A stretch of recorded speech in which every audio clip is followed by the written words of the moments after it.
What if you woke up one day and discovered everything you believed about yourself was a lie? What if your name wasn't your name, your mother wasn't your mother, and your entire existence was built on deception so calculated it took 22 years to unravel? In 2007, a 28-year-old woman walked into a DMV to renew her driver's license and accidentally solved her own kidnapping. This is the story of a girl who vanished into thin air and the woman who found herself 2 decades later. Before we dive in, hit subscribe and turn on notifications for 72-hour true crime. Drop a comment with where you're watching from. We cover the most shocking true crime cases every week, and you won't want to miss what's coming. 2007. A small Arizona DMV. A woman hands over her birth certificate, routine paperwork for a driver's license. The clerk types. Frowns. Types again. Something's wrong. The name doesn't match the database. The birth date triggers a flag. In 72 hours, this woman's entire world will collapse. She'll discover her real name is Hannah Collins. That she was 6 years old when she vanished from a Texas block party. That somewhere, a mother has been lighting birthday candles for a daughter she believes is dead. But to understand how we got here, we need to go back 22 years. Texas, summer 1985. The kind of heat that shimmers off asphalt in waves. In Meridian, population 8,000, everyone knows everyone. Doors stay unlocked. Kids ride bikes without supervision. Tragedy feels impossible. Hannah Collins, 6 years old, lives on Maple Drive with her parents Robert and Susan, and her 9-year-old brother Michael. She's small for her age, sandy blonde braids, gap-toothed smile. She loves strawberry ice cream, refuses to wear anything but pink sneakers, carries a stuffed rabbit named Mr. Buttons everywhere. July 14th. The annual block party. Tables line the street with potato salad and fried chicken. Kids chase each other with water balloons. Country music plays from a porch radio. Susan sits with other mothers, passing sweet tea. Robert flips burgers at the grill. Michael runs wild near the creek. Hannah spins on the grass with 2 little girls, their laughter cutting through the afternoon heat. Susan glances over every few minutes, keeping count without thinking. Then someone asks about the church bake sale. She turns her head. Just for a moment. When she looks back, Hannah is gone. At first, no panic. Susan stands, shading her eyes. Hannah? Hannah, sweetie, where are you? Other mothers join in, voices casual, then urgent. Robert abandons the grill. Michael comes running. They search the yard, the house, driveways, the garage, the creek. 5 minutes pass. 10. 15. The music stops. The laughter dies. People fan out across the neighborhood. Hannah Collins. Pink sneakers, blonde braids, Mr. Buttons. Have you seen her? 4:17 p.m. someone calls 911. What's the nature of your emergency? Susan can barely speak. My daughter. She's missing. She was just here. She's 6 years old. The operator asks for description. Susan rattles off details through tears. Blonde hair, braids, pink sneakers, yellow sundress with white flowers, 42 pounds, 3 feet 8 inches. Gap in her front teeth. Stuffed rabbit. Please, you have to find her. By 5 o'clock, the block party becomes a command center. Police cars, flashing lights. Officers interview everyone. When did you last see her? Notice anyone unusual? Anyone leave early? Search dogs pick up a scent near the property edge, follow it to the sidewalk, then lose it. As if Hannah vanished into air or was driven away. That night, Detective Thomas Garner sits with the Collins family. He's in his 40s, graying, weathered. We're going to find her. Every officer is out there. We've contacted the FBI. Roadblocks on every highway. But I need you to tell me everything about today. About Hannah. Anything that might help. Susan and Robert talk until their voices give out. Hannah's routine, friends, favorite places. Every person at the party. Any unusual stranger, any off conversation. Nothing. Nothing explains how a little girl disappears in broad daylight surrounded by people who love her. The first 48 hours, chaos. Tip lines ringing constantly.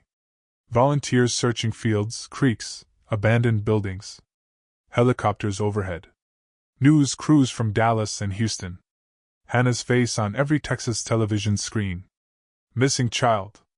Hannah Marie Collins, age 6. Last seen July 14th, 4 p.m. The phone rings day and night. People report blonde girls in grocery stores, rest stops, passing cars. Every lead followed. Every sighting investigated. None of them Hannah. Day 3. A man claims he saw a girl matching Hannah's description in a blue sedan on Highway 12 around 4:30. Police trace the route, check gas stations, review footage. The blue sedan is never found. Day 5. A woman reports a man loitering near the party, someone she didn't recognize. Sketch artist creates a composite. Distributed statewide. Dozens identify the man. All investigated. None connected. By week's end, hope fades. Searches shrink. Media moves on. Detective Garner sits in the Collins kitchen, coffee cold. We're not giving up. But we've exhausted immediate leads. Expanding search radius. Checking sex offenders. Coordinating with other jurisdictions. But I won't lie. The longer she's gone, the harder this becomes. Susan buries her face. Robert walks out. Michael, listening from the hallway, feels something break inside. The investigation shifts. Police look closer to home. Family, neighbors, party attendees. Robert and Susan questioned separately, stories cross-checked. Standard procedure, Garner explains. Feels like betrayal. Michael interviewed by a child psychologist. Do his parents fight? Anyone acting strange? Hannah mentioned being afraid? A neighbor 2 streets over, 50s, lives alone, becomes a person of interest. Left the party early. Police search his house. Find nothing. Doctor's appointment alibi checks out. He's cleared. But suspicion hangs like fog. 3 weeks later, a man 30 miles away confesses. Says he took her. Knows where she is. Detectives race to interview him. Disheveled, agitated, rapid speech. Gives details: yellow dress, blonde braids. Story falls apart under pressure. Can't say where he took her. Psychological evaluation reveals history of false confessions. Attention-seeking. He hadn't taken Hannah. Doesn't know where she is. Wasted 3 days. By summer's end, the case stalls. No ransom. No body. No credible witnesses. Hannah Collins simply vanished.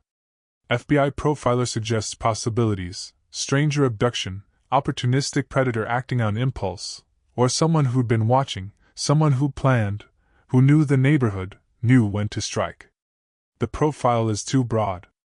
Describes thousands. Describes no one. Susan keeps Hannah's room untouched. Yellow sundress in the closet. Mr. Buttons on the bed. Every night, whispers goodnight in the doorway. Every morning remembers. Robert works 12, 14-hour days. Can't be home. Can't see the empty chair. Michael stops playing, stops smiling. Becomes quiet, withdrawn. Teachers notice. Parents notice. No one knows what to say. October. Investigation officially cold. Garner checks in weekly, follows tips, but the file moves to the back drawer. Other cases demand attention. Search teams disband. News crews leave. Tip line stops ringing. Hannah Collins becomes a statistic. One of thousands of missing children. One more poster face. One more torn family. Susan stops leaving the house. Stops answering phones. Stops church. Robert suggests therapy. She refuses. What would they tell me? Move on? Accept she's gone? How can I when there's no body, no proof, no closure? Robert tries holding the family together. The strain's too much. He and Susan barely speak. When they do, logistics. Bills. Michael's school. Groceries. Never Hannah. Too painful. Michael navigates the silence. Makes himself invisible. Keeps grades up. Doesn't cause trouble. Doesn't want to burden his parents. But inside he's drowning. Misses his sister. Her laughter. How she stole his comics. Climbed into his bed during storms. Her gap-toothed smile. Everything. November 23rd, Hannah's 7th birthday. Susan bakes chocolate cake. 7 candles. Sings happy birthday, alone, broken voice, while Robert's at work, Michael at school. Blows out candles. Makes a wish. Let her be alive. Let her come home. End this nightmare. Cake sits untouched 3 days before Robert throws it away. Can't look at it. Can't handle the reminder. First Christmas, unbearable. Susan insists on a tree. Hangs Hannah's stocking. Wraps presents never to be opened. Christmas morning, Michael finds his mother on the floor holding a doll for Hannah, crying so hard she can't breathe. Robert carries her upstairs. Michael sits alone, surrounded by unwanted presents, wondering if life will ever feel normal. He already knows the answer. As months turn to years, Meridian tries moving on. But certain families never forget. Every July 14th, Susan lights a candle. Every November 23rd bakes a cake. Rituals become survival. Ways to keep Hannah's memory alive. I haven't forgotten. I will never forget. 1989, Detective Garner retires. One last visit to the Collins house. I never stopped looking, never stopped hoping. But I have to be honest. If she's out there, if she's alive, she's been gone long enough she probably doesn't remember you. Doesn't remember who she was. The person who took her had 4 years to hide her. I'm sorry. Susan thanks him.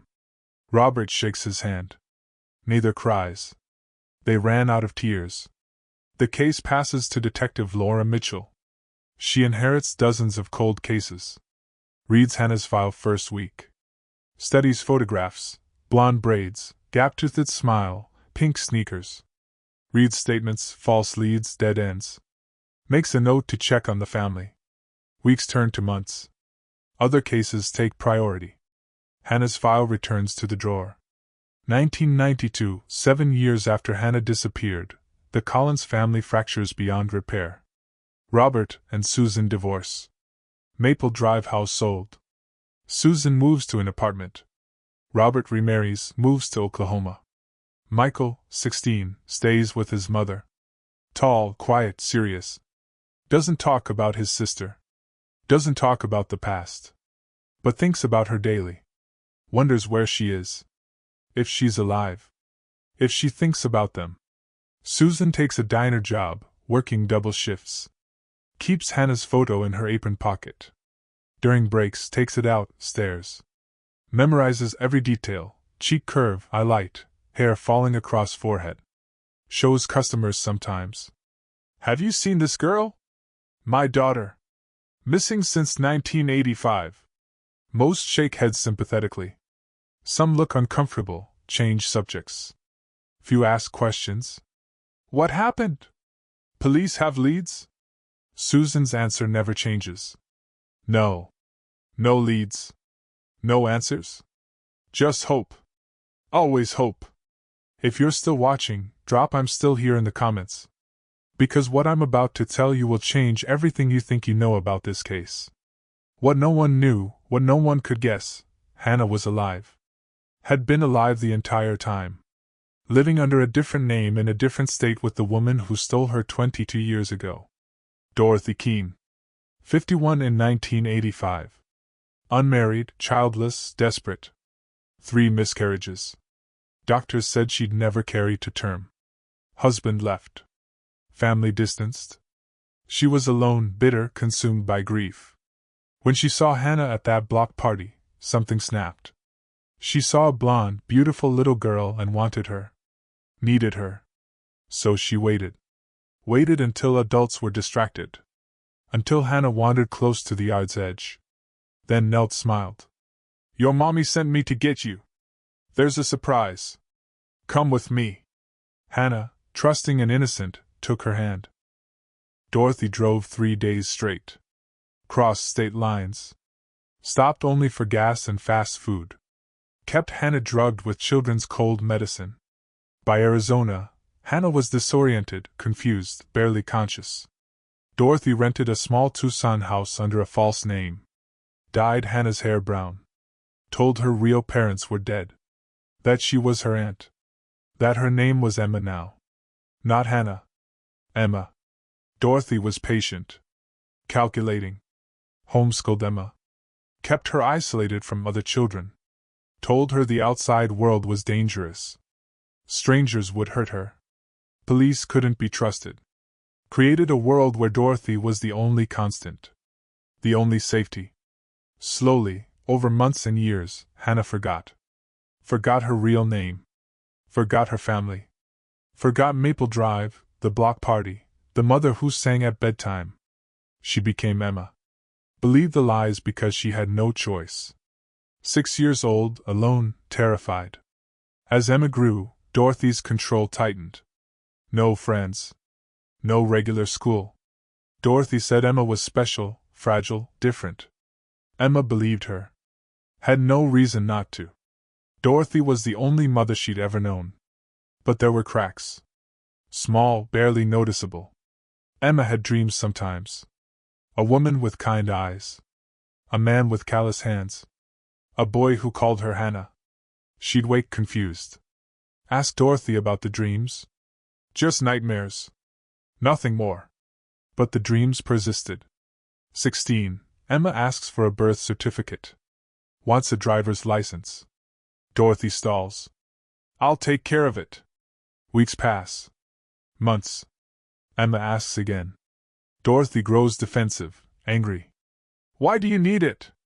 Don't you trust me? Emma backs down. Doesn't want to upset Dorothy. Doesn't want to lose her only family. But questions linger. Why no birth certificate? Why can't she remember anything before 6? Why won't Dorothy talk about Emma's father, grandparents, past? 21. Cracks become fissures. Emma starts working at a grocery store against Dorothy's wishes. Dorothy fights it. Dangerous. You're not ready. But Emma needs money. Independence. Needs to feel like a person, not a prisoner. At work, she meets people her age. Hears childhood stories, family memories. She has none. No baby photos. No childhood friends. No elementary school stories. Coworkers ask about her past. She has nothing to say. All blank. All empty. She realizes how strange that is. One day, coworker Rachel invites Emma to lunch. Diner booth, burgers and fries. Rachel talks about her Phoenix childhood, annoying brother, overprotective parents. What about you? What was your childhood like? Emma stares at her plate. I don't remember much. My parents died when I was young. Lived with my aunt. Rachel's face softens. I'm so sorry. That must have been hard. It was. Do you have pictures of your parents? Emma shakes her head. My aunt said they were lost in a fire. Rachel doesn't push. But driving home, Emma can't stop thinking. Why no pictures? Why no proof of her past? Why does Dorothy get angry when Emma asks questions? That night, while Dorothy sleeps, Emma goes to the attic. Never been up there. Dorothy keeps it locked, but Emma found the key weeks ago, hidden in a drawer. She climbs narrow stairs, heart pounding. Attic dusty, crowded with boxes. Opens them one by one. Old clothes, tax documents, receipts. Then, in a corner box, something stops her cold. Newspaper clippings. Articles about a missing girl. Hannah Marie Collins, age 6. Last seen July 14, 1985, Meridian, Texas. Emma's hands shake reading. The girl in the photo has blonde hair, not brown. Gap between front teeth. Emma touches her own teeth. A gap. Always had a gap. Dorothy said it was genetic. But this girl, this Hannah, looks like Emma. Or Emma looks like her. She reads every article. Studies every photo. The more she reads, the more pieces fit. The dreams. Memory blank spaces. Dorothy's refusal to discuss the past. Missing birth certificate. The isolation. Emma feels the floor falling away. Puts articles back exactly as found. Climbs downstairs. Goes to bed. Doesn't sleep. Lies awake staring at ceiling, mind racing. Is it possible? Could she be this girl? Could Dorothy have lied about everything? Next morning, Emma acts normal. Makes breakfast. Goes to work. Smiles, chats with customers. Inside, she's screaming. Doesn't know what to do. Who to trust. If she confronts Dorothy, what happens? Will Dorothy deny it? Hurt her? Disappear with Emma again? Emma's terrified. But also angry. Angry at lies. Angry at stolen years. Angry at the life she should have had. Over the next weeks, Emma researches. Uses library computers. Deletes search history. Looks up Hannah Collins. Finds disappearance articles. Cold case website. Photograph of Hannah's mother Susan, taken 10 years after. The woman looks haunted. Broken. Emma stares long. Tries to remember. Pulls something from her mind's depths. Nothing. Just faint familiarity. Whisper of something lost. She finds information about obtaining records. Birth certificates. Missing persons databases. DNA testing. Learns if she's really Hannah Collins, there'd be a record. Fingerprints taken as a child. DNA on file. All she has to do is get tested. But how? No money for private testing. No identification. 2007, Emma decides she needs a driver's license. Been putting it off for years. Relying on buses, co-worker rides. But she's 28. Needs independence. Needs to drive to work, grocery store, live a normal life. Dorothy always discouraged it. Dangerous. You don't need one. But Emma pushes back. I'm getting a license whether you like it or not. Dorothy has no choice. Gives Emma the documents she needs. Or claims are Emma's. Emma takes the paperwork, the birth certificate Dorothy finally produced after years of stalling, walks into the DMV. Stands in line, nervous but determined. Her turn comes. Hands documents to the clerk. The clerk, middle-aged woman, reading glasses, glances at the birth certificate. Then at Emma. Back at the certificate. Types into her computer. Frowns. Types again. Frown deepens. Is there a problem? Emma's heart races. Can you wait here? I need to check something with my supervisor. Emma nods, mouth dry.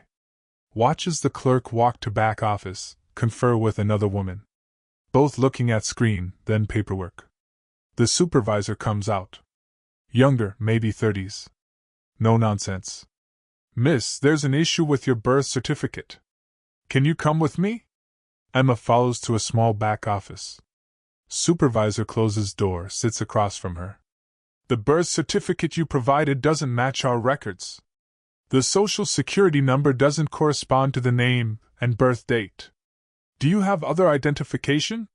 Emma's mind goes blank. I don't. This is all I have. My aunt gave it to me. The supervisor studies her. Your aunt? Emma nods. I was raised by my aunt. My parents died when I was young. Supervisor quiet. Then, I need you to wait here. I need to make a phone call. Emma sits in the small office, hands trembling. Doesn't know what's happening. Is the birth certificate fake? Did Dorothy give her fake documents? Minutes stretch. 10. 15. 20. Finally, supervisor returns. Not alone. A police officer beside her. Emma's heart sinks. The officer, young, late 20s, kind face, sits across. Miss, I'm Officer James Reynolds. Need to ask a few questions. You're not in trouble, but we need to clear things up. Emma nods, unable to speak. Can you tell me your full name? Emma. Emma Keene. Date of birth? November 23rd, 1978. You said you were raised by your aunt? Yes. Dorothy Keene. My parents died when I was 6. I've lived with Dorothy ever since. Officer Reynolds makes notes. Where are you living now? Tucson. Oak Street. Always lived there? Yes. Since I was 6. I don't remember anything before that. Officer looks up. You don't remember anything before age 6? Emma shakes her head. No. Dorothy said it was trauma. My parents died in a car accident. I blocked it out. Officer Reynolds exchanges glance with supervisor. Miss Keene, the birth certificate appears fraudulent. Information doesn't match any records. We need to investigate further. I need you to come to the police station, answer more questions. Are you willing? Emma feels the room spinning. Yes. Of course. At the police station, small interview room. Windowless. Table, few chairs. Officer Reynolds plus Detective Sarah Chin, woman in her 40s. Same questions. Name, birth date, where she lives, who she lives with. Emma answers, panic rising in her chest. Detective Chin leans forward. Emma, think carefully. Have you ever had reason to believe Dorothy Keene is not who she says she is? That your past is not what you've been told? Emma hesitates. Then slowly nods. Yes, she whispers. I found newspaper articles. In Dorothy's attic. About a missing girl. Hannah Collins. Went missing in Texas in 1985. The room goes very quiet. Detective Chen's expression changes. Glances at Reynolds, back to Emma. You found articles about Hannah Collins? Emma nods. And you think what? That you might be her? I don't know. Voice shaking. But the girl in the pictures looked like me. Had a gap in her teeth like I do. And I can't remember anything before 6. Dorothy won't talk about my past. Never let me have friends or go to school or have a birth certificate. Detective Chin stands abruptly. Excuse me. Leaves the room. Reynolds stays with Emma. Small, reassuring smile. You're doing great. Hang in there. Emma sits in silence, mind racing. What has she done? What if she's wrong? What if she's not Hannah Collins? What if she's just Emma Keene and Dorothy's behavior is just, what? Eccentric? Overprotective? But deep down, Emma knows. Something's wrong. Always has been. Detective Chen returns. File in hands. Sits, opens carefully. Emma, I need to show you something. Pulls out a photograph. Old, faded, from 1985. Little girl with blonde braids, gap-toothed smile, standing next to a woman and man. Behind them, brick house with white porch. Do you recognize anyone? Emma stares. Little girl looks familiar. Hauntingly familiar. Can't place it. I don't know. Maybe? I'm not sure. Chin pulls out another photo. Close-up of little girl. Wearing pink sneakers, holding stuffed rabbit. Emma's breath catches. I had a rabbit like that. When I was little. I remember. It was called. Struggles to remember. Buttons? Mr. Buttons? Chen's eyes widen. Emma, the little girl in this photo is Hannah Collins. Went missing July 14, 1985, from Meridian, Texas. 6 years old. Wearing pink sneakers, carrying a stuffed rabbit named Mr. Buttons. Emma feels tears streaming. Doesn't know why she's crying. Doesn't know what to feel. Is that me? Am I her? We don't know yet, Chen says gently. But we're going to find out. DNA tests. Fingerprints. We're going to get to the bottom of this. But Emma, if you are Hannah Collins, then Dorothy Keene kidnapped you 22 years ago. The words hang. Kidnapped. Emma never thought of it that way. Dorothy raised her. Fed her, clothed her, cared for her. But if Emma's really Hannah, Dorothy also stole her. Took her from her family. Lied for 22 years. What happens now? No, Chen says. We bring Dorothy in for questioning. And contact Meridian Police Department. They've had an open missing persons case for Hannah Collins since 1985. If you're her, they need to know. Over the next 72 hours, Emma's world unravels completely. Police arrest Dorothy Keene. She denies everything first. Emma's her niece. Parents died. She'd been caring for Emma out of goodness. But confronted with fake birth certificate, newspaper clippings from her attic, lack of records showing Emma's existence before age 6, her story falls apart. Dorothy finally breaks. Confesses. Admits taking Hannah from the Meridian block party.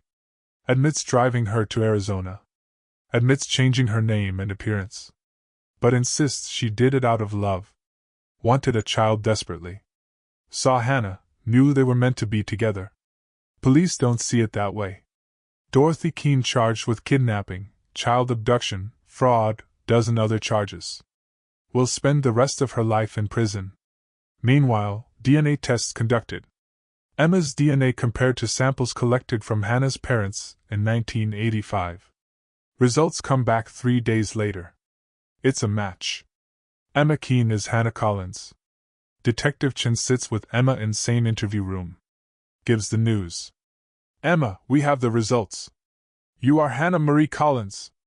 You were taken from your family July 14, 1985, when you were 6. Your mother's name is Susan Collins. Father's Robert Collins. You have a brother, Michael.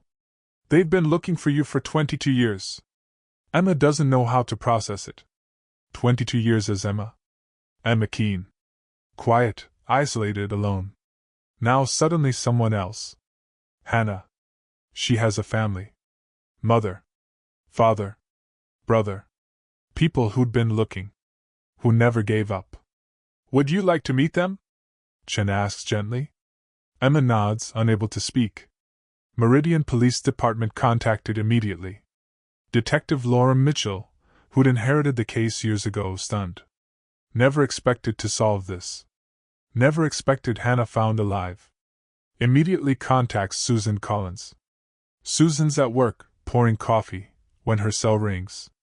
Doesn't recognize the number. Answers anyway. Hello? Is this Susan Collins? Yes, who is this? Detective Laura Mitchell, Meridian Police Department. Mrs. Collins, I need you to sit down. Susan's heart stops. Excuses herself, walks to back of diner. What is it? Voice shaking. Did you find her? Did you find Hannah? Pause. Then, Mrs. Collins, we found her. Hannah is alive. Susan's legs give out. Collapses onto chair, phone pressed to ear, begins sobbing.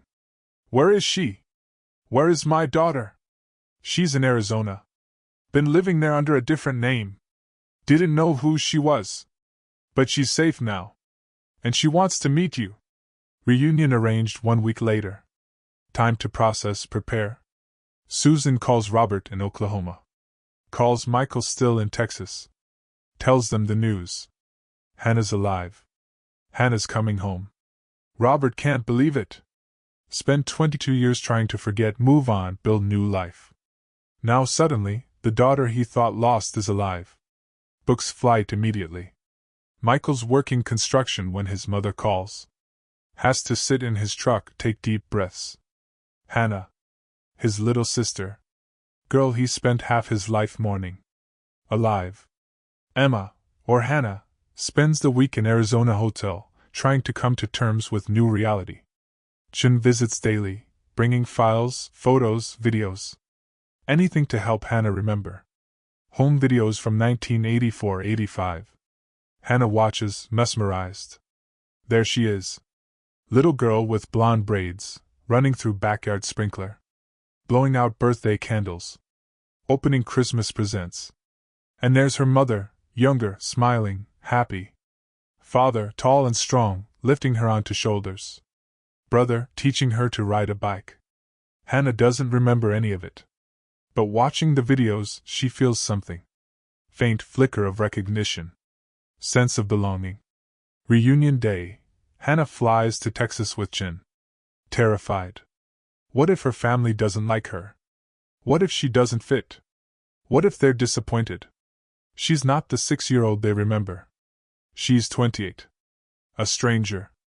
But when she walks into the room at Meridian Police Station and sees Susan standing there, something shifts. Susan has aged. Hair gray, face lined with years of grief. But her eyes, exactly the same as in home videos. Kind, warm, full of love. "Hannah?" Susan whispers. Hannah nods, tears streaming. "Yes. I'm Hannah." Susan crosses the room in 3 steps, pulls Hannah into her arms. Holds her daughter for the first time in 22 years. Weeps. "I never stopped looking for you. I never stopped believing you were out there." Hannah clings to her mother, this woman who's a stranger but also, somehow, deeply familiar. "I'm sorry. I'm sorry I don't remember." Susan pulls back, cups Hannah's face. "It doesn't matter. You're here now. That's all that matters." Robert and Michael arrive shortly after. Robert looks older, grayer, but eyes fill with tears seeing Hannah. Hugs her tightly, unable to speak. Michael, 32, tall and broad-shouldered, stands awkwardly aside. Doesn't know how to approach this woman who's supposed to be his little sister. Hannah sees him, smiles through tears. "Michael?" He nods. "Yeah. Hi, Hannah." She walks over, hugs him. He stiffens first, then slowly wraps arms around her. "I miss you," he says quietly. "Even though I didn't know you. I miss you every day." The reunion, emotional, overwhelming, beautiful. But also complicated. Hannah spent 22 years as Emma. Has memories, a life, an identity having nothing to do with the Collins family. Integrating back into a family she doesn't remember won't be easy. Susan wants Hannah moving back to Texas immediately. Wants to make up for lost time. But Hannah's not ready. Needs time to process. To grieve the life she thought she had. To come to terms with truth. Dorothy Keene stole more than Hannah's childhood. Stole her memories, identity, family. And even though Hannah now knows the truth, been reunited with her biological family, the damage is done. Hannah agrees to stay in Texas a few weeks. Moves into Susan's apartment, sleeping in guest room.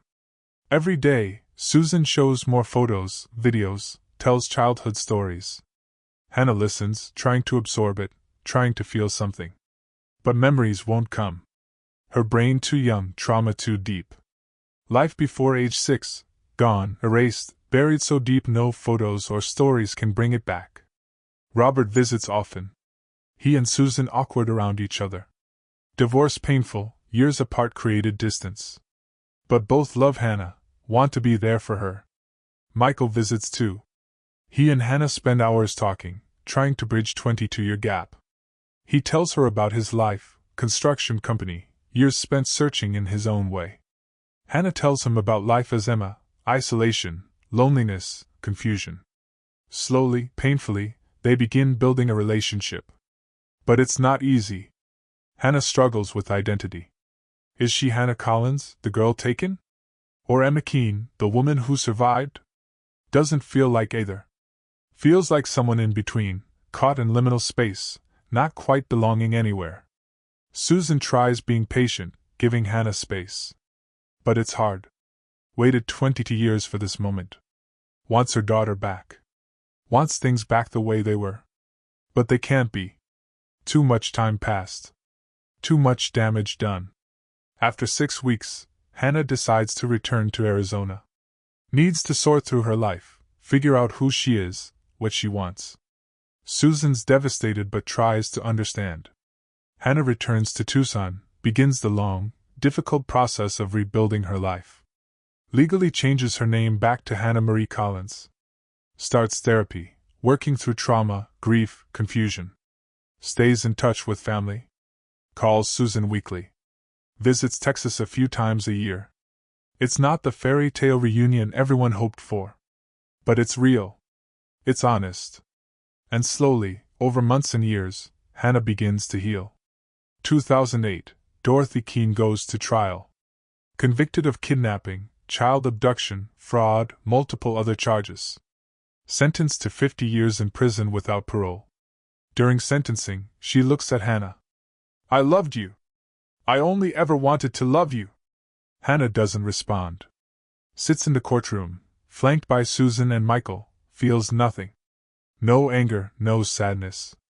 Just emptiness. Dorothy Keene stole her life. But Hannah won't let her steal anything else. The case makes national headlines. Girl missing 22 years, found alive, living under a different name, unaware of her own kidnapping. The kind of story that captivates the public. News crews descend on Meridian. Reporters camp outside Susan's apartment. Everyone wants to interview Hannah, hear her story. But Hannah declines. Doesn't want to be a spectacle. Doesn't want to be defined by trauma. Just wants to live her life. Over time, media attention fades. Reporters move on. And Hannah's left to pick up the pieces. She continues working at the Tucson grocery store. Makes friends, real friends, for the first time in her life. Starts dating. Takes community college classes. Lives. Susan eventually accepts Hannah won't move back to Texas, won't become the daughter she remembered. But that's okay. Hannah's alive. Safe. Happy. That's enough. Robert remains in Oklahoma, visits Hannah once a year. Cordial relationship. Not close, not distant. Connected by blood and tragedy. Enough to keep them in each other's lives. Michael and Hannah grow closer over years. He visits her in Arizona often. She visits him in Texas. They develop the kind of relationship siblings who meet as adults often have, loving but slightly awkward, connected but independent. 2012, 5 years after discovering the truth, Hannah meets David. Kind, patient, understanding. Knows her story, knows her past, loves her anyway. They marry in 2014. Susan and Michael are there. Robert is there. Small wedding, intimate, filled with people who love Hannah for who she is, not who she'd been. Hannah and David move to New Mexico, start a life together. Hannah continues therapy, continues working through her past. Susan never stops baking birthday cakes. Every November 23rd bakes chocolate cake, just like she had for 22 years. But now, instead of sitting alone in her kitchen, sends the cake to Hannah in New Mexico. And Hannah, surrounded by friends and husband, blows out candles and makes a wish. Not for the past to change. Not for memories to return. But for the future. For happiness. For peace. Michael finds closure in his own way. Had spent so many years carrying the weight of his sister's disappearance, blaming himself, wondering what he could have done differently. But seeing Hannah alive, seeing her happy, gives him permission to let go of that guilt. He starts his own construction company. Gets married. Has kids. Names his daughter Hannah, after the sister he lost and found again. Robert passes away in 2018. Had lived long enough to see Hannah alive, to know she was safe. That was all he'd wanted. Hannah attends the funeral, stands next to Michael and Susan. They weren't the family they'd been in 1985. But they were a family. Broken, scarred, but still connected. Dorothy Keene dies in prison in 2020. 76 years old. Hannah doesn't attend the funeral. Has no desire to. Dorothy Keene was a chapter in her life, painful, traumatic, but closed now. Hannah continues living her life. She and David have 2 children, a boy and a girl. She tells them the story of how she was taken, how she was found, how she survived. Wants them to know. Wants them to understand. But also wants them to know she's more than her trauma. She's a mother, a wife, a person. She's Hannah. Susan lived until 2022. 78 years old when she passed peacefully in her sleep. Hannah was with her. Held her mother's hand, thanked her for never giving up, for never stopping the search, for lighting candles and baking cakes and keeping the memory alive. Susan smiled, whispered, "I always knew you were out there. I always knew." And then she was gone. Hannah grieved. But also felt gratitude. Gratitude she'd gotten the chance to know her mother, to build a relationship, to say goodbye. So many families of missing children never get that chance. But she had. And that was a gift. Michael's still alive. In his 50s now, running his construction company, raising his kids. He and Hannah talk on the phone every Sunday. Visit each other a few times a year. Not the siblings they would have been if Hannah had never been taken. But something. Family. Hannah still lives in New Mexico with David and their children. Works as a counselor now, helping other trauma survivors. Uses her story to give hope to others, to show them healing is possible, that life can go on, that you can be more than what was done to you. Every July 14th, Hannah lights a candle. Not for the girl she was, but for the woman she became. Not for the life she lost, but for the life she found. Thinks about the block party in Meridian, about the moment everything changed, about the woman who took her hand and led her away. Thinks about the 22 years not knowing who she was. And thinks about the moment she found out. Then blows out the candle and goes on with her day. Because that's what survivors do. They survive. They heal. They live. This case raises profound questions about identity, about memory, about what makes us who we are. Hannah Collins lost her childhood, lost her family, lost her identity. But she found them again. Not in the way anyone expected. Not in the way anyone hoped. But she found them. And that's what matters. The case of Hannah Collins is a reminder that missing persons cases are never truly cold. That families never stop searching. That hope, no matter how fragile, can survive decades of darkness. Susan Collins lit candles for 22 years. Baked birthday cakes. Showed photos to strangers. Never gave up. And in the end, her daughter came home. Not the way she left. Not the 6-year-old girl with blonde braids and pink sneakers. But alive. Safe. Found. And sometimes, that's all you can ask for. If this story moved you, if it made you think about the thousands of families still searching for their missing loved ones, subscribe to 72-Hour True Crime right now. Hit that notification bell so you never miss a case. Share this video with someone who needs to hear this story. Leave a comment telling me what you think. How would you have handled Hannah's situation? What would you do if you discovered your entire life was a lie? I read every comment and want to hear from you. Thank you for watching. Thank you for caring. Remember, every missing person is someone's child, someone's sibling, someone's loved one. Never stop looking. Never stop hoping. I'll see you in the next case.